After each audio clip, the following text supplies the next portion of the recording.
আমি আজকে প্রথমেই ঢাকেশ্বরী মন্দিরে গিয়েছি অষ্টমী পূজা দেখার জন্য, যেহেতু সেখানে এটা আমাদের জাতীয় মন্দির। আর অষ্টমী পূজা ঢাকেশ্বরী মন্দিরে না গেলে সেটা পূর্ণ হয় না। তাই আমরা আগে ঢাকেশ্বরী মন্দিরে গিয়েছি, তারপর ওখান থেকে আমরা এখানে এসেছি। আর প্রতি বছরই আমরা ঢাকেশ্বরী থেকে এখানে আসি ঘুরতে।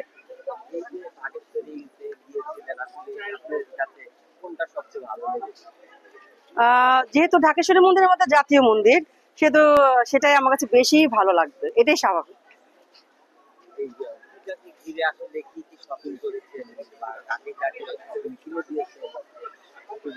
যাদেরকে আসলে দেওয়া পসিবল ছিল সবাইকেই মোটামুটি দিয়েছি।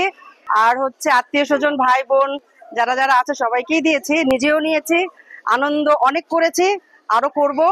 আর বিশ্ব শান্তির জন্য আমরা মায়ের কাছে প্রার্থনা করছি যাতে আমাদের দেশটা তো শান্তি থাকে। মার কাছে কিছু চাওয়া হয়েছে কিনা? অবশ্যই মার কাছে অবশ্যই নিজেদের জন্য মঙ্গল কামনা করেছি, নিজের সন্তানের জন্য চেয়েছি, আর বিশ্ববাসী বা দেশবাসীর জন্য চেয়েছি। স্বামীর জন্য কিছু চাওয়া হয়নি? অবভিয়াসলি, স্বামী তো আর আমার বাইরের কেউ না, স্বামী তো আমারই নিজের, তো তো অবশ্যই চেয়েছি। এই যে শ্বশুর শাশুড়ি যে আসলে কতটুকু এই মায়ের কাছে আসলে তাদের সুস্থতার জন্য কামনা করেছে? শ্বশুর শাশুড়ি যদিও গত হয়েছে, বহু বছর হয়ে গেছে, তারপরও মায়ের কাছে প্রার্থনা করছি যাতে তাদেরকে সবসময় ভালো রাখেন, তারা যেখানেই থাকুক যেন ভালো থাকে। আজকের এই দিনকে কাকে সবচাইতে বেশি মনে করছে আপনার?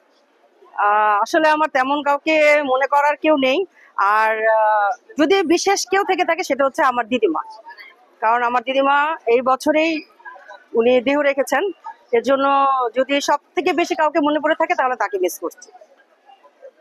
এই যে এই দিনটির অপেক্ষা করছে, বছরের এই দিনটির অপেক্ষায় হিন্দু অবলম্বী যারা রয়েছে তারা কিন্তু এই অপেক্ষায় থাকে। মাঝে যে গ্যাপটা থাকে, এই গ্যাপটা আসলে কেমন হয়?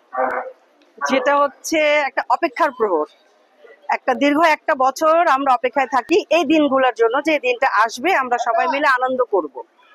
তো সেটা একটা মানে বলা, এটা ভাষা প্রকাশ করার মতো না। যেটা কিভাবে আসলে আপনাকে আমি ভাষা প্রকাশ করবো, যেটা এই দিনগুলো আমাদের কিভাবে যায়, আমরা কিভাবে মার জন্য অপেক্ষায় থাকি, মা আসবে। আজকে অষ্টমী, কালকে নবমী, তারপরের দিন বৃহস্পতিবার দশমী। শেষ পর্যায়ে গিয়ে মাকে জলাঞ্জলি দেওয়া হয়। সেই সময়ের কাছে কি অনুভূতি বলবো?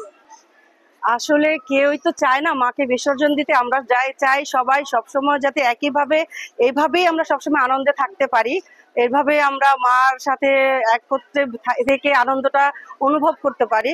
কিন্তু বছর শেষে যেহেতু মাকে বিসর্জন দেওয়ার এটা নিয়ম, তাই দিতে হয়, কিন্তু সেটা খুব কষ্ট সহকারে আমরা দিয়ে থাকি। একটু মনের মধ্যে তো কষ্ট থাকে, কিন্তু সেটা নিয়ম মাফিক এটা আমাদের দিতে হয়।